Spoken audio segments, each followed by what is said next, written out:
Good afternoon friends, you are most welcome to Think Rise channel. Today we are going to discuss Practicing Anthropology, which is written by MAAN IGNOU, and our topic is Physical Fitness and Physical Performance Test. Let us begin the topic. Physical fitness, it is the ability to meet the demands of life with vigor and alertness without undergoing fatigue and to have sufficient energy beyond this to enjoy leisure times activities. Physical performance tests are conducted to analyze a person's fitness level. Next heading is methods to assess physical fitness. First method, direct calorimeter. Second, treadmill concept. Third, ergometer test. Fourth, step test. First method, direct calorimeter. The calorie is the basic unit of heat measurement, and the term calorimetry defines the measurements of heat transfer. There are two types of approaches of calorimetry. First, direct, second, indirect. In indirect method, there are also two methods. First, open circuit spirometry. Second, closed circuit spirometry. In closed circuit spirometry, this method has the ability to directly measure oxygen consumption. The subject breathes 100% oxygen from the purified container. The equipment is closed system because the subject breathes in only the gas in the spirometer. Soda lime removes the expired air's carbon dioxide. Second method is treadmill test. The objective of the test is to monitor the development of athletes' general endurance and to calculate VO2 max through VO2 submax. VO2 max, it is defined as the maximum capacity of an individual body to transport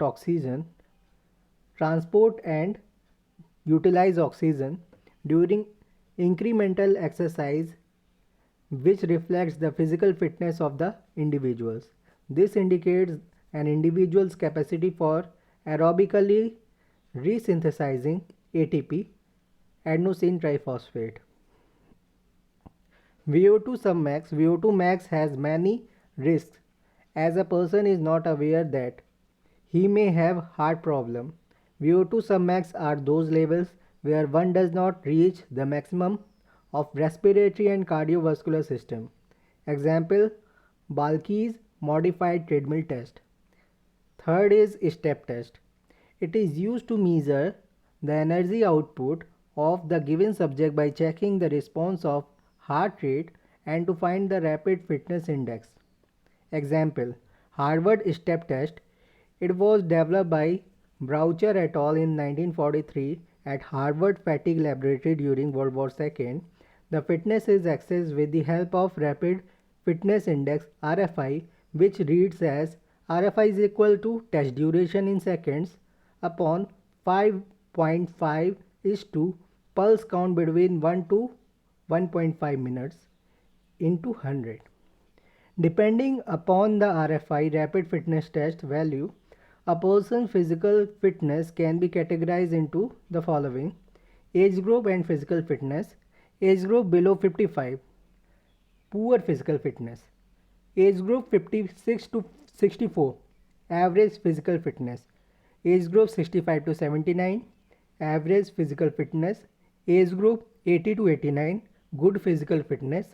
And age group above 90, excellent physical fitness. Recovery heart rate from the standardized stepping exercise can classify individuals according to level of cardiovascular fitness assessed on the basis of VO2 max with a reasonable degree of accuracy. The individual step to a 4-step cadence up, up, down, down continuously for 3 minutes on a wooden bench 16 1:4 inches high. Metronome was used to monitor the stepping cadence, which was set at 88 beats per minute, 22 complete steps per minute for females, and 96 beats per minute, 24 complete steps per minute for males. The step test begins after a brief demonstration and practice period. Prior to the test, subject warm up by stretching lower limb muscle and brisk walking. After completion of test, subjects remains standing while pulse rate was measured for 15-second period, 5 to 20 second into recovery. 15-second recovery heart rate is converted to beats per minute. 15 seconds heart rate is to 4 and estimates VO2 max using equation. Males VO2 max is equal to 111.33 minus 0.42 into step test pulse rate and beats per minute minus 1. For females, VO2 max is equal to 65.81 minus 0.1847 into step test pulse rate beats per minute minus 1.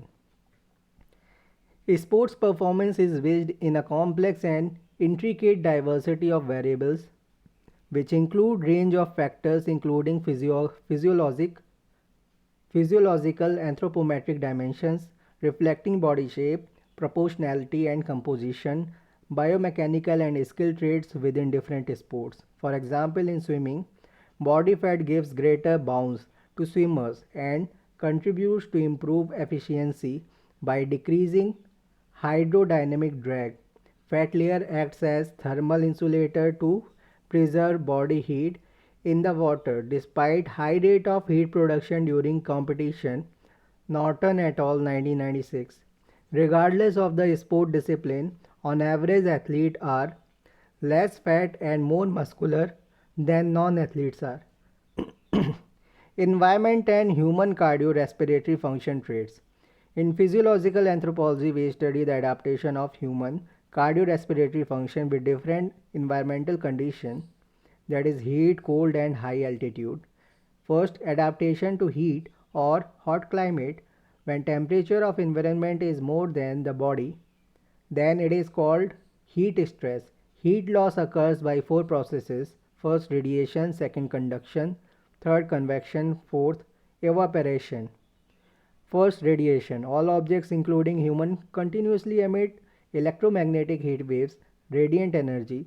Our body usually remain warmer than the environment, making the exchange of radiant heat energy move through the air to solid and cools down object in the environment. This form of heat transfer does not require molecular contact between objects. The body absorbs radiant heat energy from the surroundings when a person's temperature exceeds skin temperature. Second is conduction. Heat exchange by conduction involves direct heat transfer from one molecule to another through a liquid, solid, or gas. The circulation transports most body heat to shell, but a small amount continually moves by conduction directly through the deep tissues to the cooler surfaces. The rate of conductive heat loss depends on the two factors. First is temperature gradient between skin and the surrounding surface. Second, thermal qualities of the surface. Thermal qualities of the surfaces. Third is convection. The convection depends on how rapidly the air adjacent to the body exchanges once it warms. If air movement or convection proceeds slowly, the air next to the skin warms and acts as a zone of insulation which minimizes further conductive heat loss. Heat loss through convection increases because it continuously replaces the zone of insulation. Another mechanism of the radiating body heat is vasodilation. In vasodilation, capillaries near the skin's surface widen to permit increased blood flow to skin. The visible effect is increased redness to the skin, that is harshness, redness. The visible effect is increased redness of the skin, particularly of the face. Evaporation. Water vaporizing from the respiratory passages and skin surface continuously refers or transfers heat to the environment. For example, the body's surface contains 2 to 4 million sweat glands. During heat stress, these endocrine glands secretes large quantity of hypotonic saline solution NaCl. Evaporation of sweat from the skin exerts a cooling effect. The cooled peripheral blood flow then flows to the deeper tissues to absorb additional heat in its return to the heart. Second is adaptation to cold climate. Body adapts in cold climate by combined factors, that is increase heat retention and enhance heat production. Out of the two, heat retention is more efficient because it requires less energy, and this is derived from dietary sources.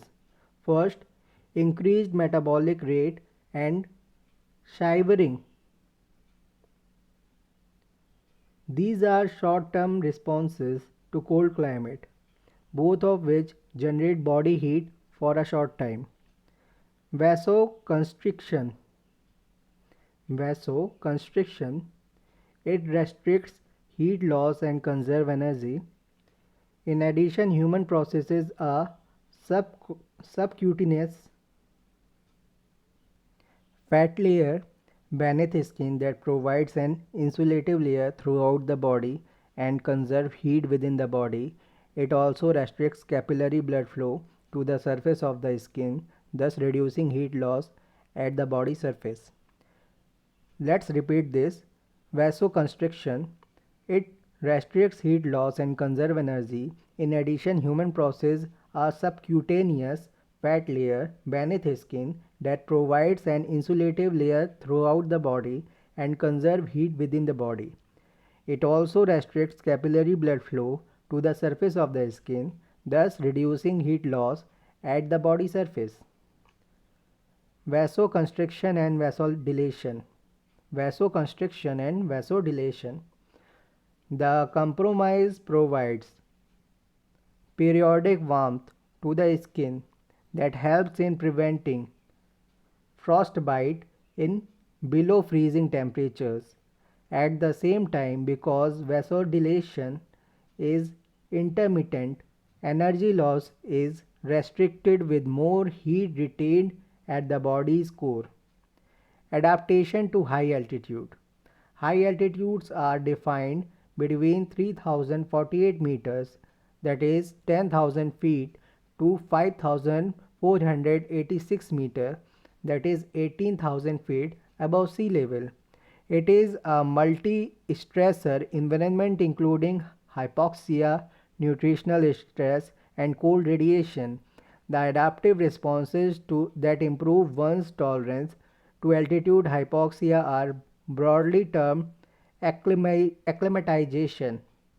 The longer-term acclimatization process involves physiologic and metabolic adjustments that greatly improve tolerance to altitude hypoxia.